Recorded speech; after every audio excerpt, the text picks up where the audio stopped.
والصلاة والسلام على سيد المرسلين وعلى آله وصحابته أجمعين. سبحانك لا علم لنا إلا ما علمتنا إنك أنت العليم الحكيم. سبحانك لا فهم لنا إلا ما فهمتنا إنك أنت الجواد الكريم. رب زدني علما.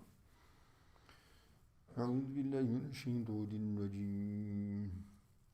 يوصيكم الله في أولادكم للذكر مثل حظ الأنثيين فإن كن نساء فوق اثنتين فلهن ثلثا ما ترك وإن كانت واحدة فلها النصف ولأبويه لكل واحد منهما السدس مما ترك إن كان له ولد فإن لم يكن له ولد وورثه أبواه فلأمه الثلث فإن كان له إخوة فلأمه السدس من بعد وصية يوصي بها أو دين. آباؤكم وأبناؤكم لا تدرون أيهم أقرب لكم نفعا فريضة من الله إن الله كان عليما حكيما. صدق الله العظيم.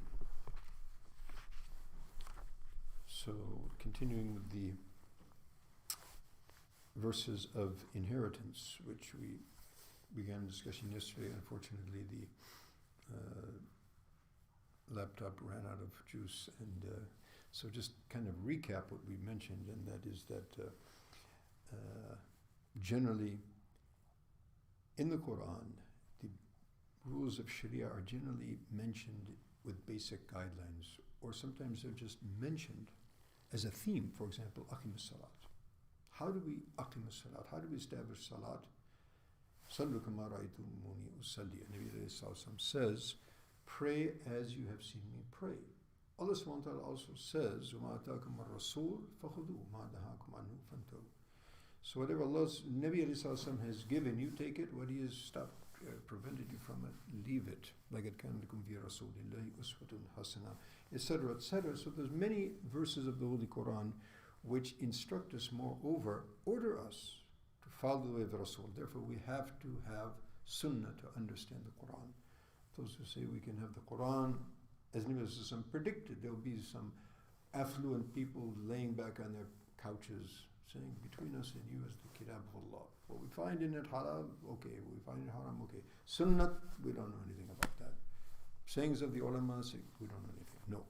Quran is very explicit that we have to follow Rasul. And this is very prolific in all the basic injunctions, how to perform salat, how to pay zakat, etc., how to perform hajj, etc. So the details of that are generally mentioned in Sunnah. However, inheritance, particularly, is probably the only such major theme of Sharia, which the Quran, almost all of the details are mentioned, and most amazingly in such a short number of words and sentences, a whole gamut of the whole science of inheritance is mentioned here. There's only a few uncommon circumstances which are mentioned in hadith that also elucidate. So here Allah subhanahu wa ta'ala says that yusikumullah fi awladikum. Now if you remember, before Allah subhanahu wa ta'ala mentioned the general theme, for men is a portion of what the parents and the relatives have left, and similarly for the women. And so this concept of aqrabin, the people who are closest. So who are the closest to human beings? Obviously their children. So Allah subhanahu wa ta'ala begins with the children. And children will inherit. There are certain constituencies that will always inherit under any circumstances. Children, wife, husband, parents. They will always inherit. If they are around, they will definitely get a nasib. So Allah subhanahu wa ta'ala here gives the advice regarding the children. لِلذَّكَرِ مِثْلُ حَظِّ الْأُنْثَيَيْنِ. For the man is the example or the portion of two women. Now interesting here is that Allah subhanahu wa ta'ala mentions the basis of the men's portion is based on the portion of the women, which is two, and the men. Again, highlighting this, the rights of the women, which was totally usurped or wasn't even recognized previously. And in some places until now, until this very day. But Islam 1400 years ago has made these things very clear and has given their rights. And then, of course, the question comes up, well, why 2 portions for the 1 portion of the women? Okay, 2 portions for the men because بِمَا أَنفَقُوا مِنْ أَمْوَالِكُمْ, because they're supposed to spend on the women. The women are the queens of their palaces, right, of their domains, and they don't have to spend. They're to be spent upon, and this concept that, okay, 50 for you and 50 for me, you earn 50, I earn 50, and we'll put, where do we get that? Not to say that women, if they have a means of sustenance and they help out in the household, there's nothing wrong with that. But that's not their responsibility. It's the responsibility of the man. And therefore, inheritance is also doubled because their responsibility is doubled, if not more. Now, if these children who are inheriting, they happen to be women, nisa fawqa thnatain, girls, women, above 2, and here above 2 meaning 2 and above. In other words, not 1, but more than 1, 2 or above. So they get 2/3 of the inheritance. And the rest remaining, it will go to, who remains according to the rules. وَإِنْ كَانَتْ وَاحِدَةً فَلَهَا النِّصْفُ. And if that child, the female child, happens to be 1, then she gets a half of the portion. Then next, in importance to every human being, are their parents, who Allah subhanahu wa ta'ala brought them into this world by them, through them. Now, the parents, either there's children or there's not children available. So, for the 2 parents, for each one of them is a 1/6 for the mother and the father. Mimma tarak, for whatever he leaves behind, the person, the deceased. In kana lahu walad, if he has children, if he has a walad, being a child, meaning a child or children. فَإِنْ لَمْ يَكُنْ لَهُ وَلَدٌ, and if he doesn't have children, وَوَرِثَهُ أَبُوَاهُ, and his 2 parents inherit from him, فَلِأُمِّهِ الثُّلُثُ. So then his mother will get thuluth, and if only the father remains, then he'll get the remaining, because he's from what we call the asaba.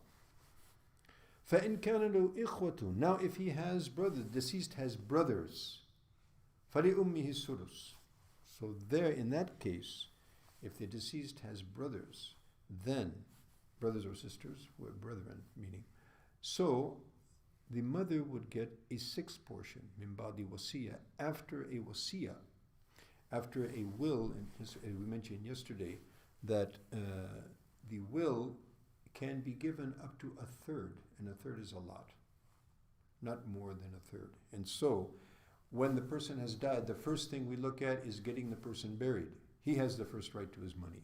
And the first thing we have to look at is the burial expenses, which that comes out of the deceased, if he has it. If he doesn't have it, then the relative should look after that. Next thing we look at is their debts. And if there's debts, those have to be paid off. So first burial expenses, then we look at the debts. Debts are paid off. Now we look and see, is there a wasiya? Does he have a will of 1/3 or less for legal, according to Sharia, for legal things? For example, he can't give a will to the inheritors, for my son, for my daughter, for my parents. No, they get their inheritance. You can give a will to somebody who's not an inheritor, and it can be up to 1/3. And of course, it has to be within the rules of Sharia, so there are other things, constrictions there. Then, after the wasiya, now the people who have designated portions are given those portions, and then those people, whatever is left, it goes to what we call the asaba, those who are also relatives, but they don't have a specified portion, like uncles, like cousins, and such. Okay. So if he has brothers, if he has siblings, then for his mother is a sudus min ba'di wasiyatin, after, as we said, the expenses, after the debts, and after the wasiya, if there is such a wasiya, a will, biha aw dain, or after the wasiya, or dain, meaning the debts. And we talked about that just now. Aba'ukum abna'ukum. Now, we also have to probably know that, but if we don't know that, we must know that inheritance is not something that you can play around with, or that you can, tweak, or that you can just come out, like in the West, however you like. As we mentioned, give your parents, give your children, give your neighbor, give your lover, give your dog, or give anyone. No.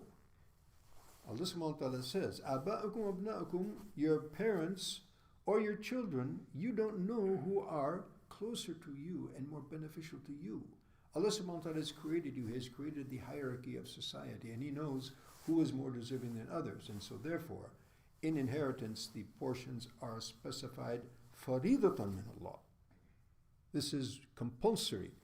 So the inheritance laws and those who are designated by these laws, it is compulsory to give them their share. It is also compulsory for them to take it. They can say, no, I don't want it. You take it. What you do with it after that, that's up to you. You want to give it away, you want to spend it, you want to do whatever you like. But it is compulsory to give it, to distribute it. It's compulsory to take possession of it, and then you can do with it whatever you like according to the rules of Sharia.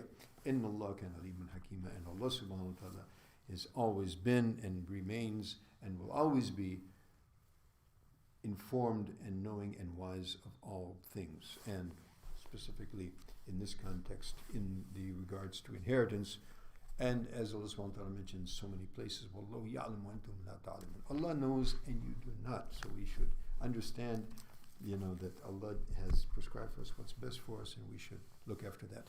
Last thing I would mention in this is, and there's still the inheritance of the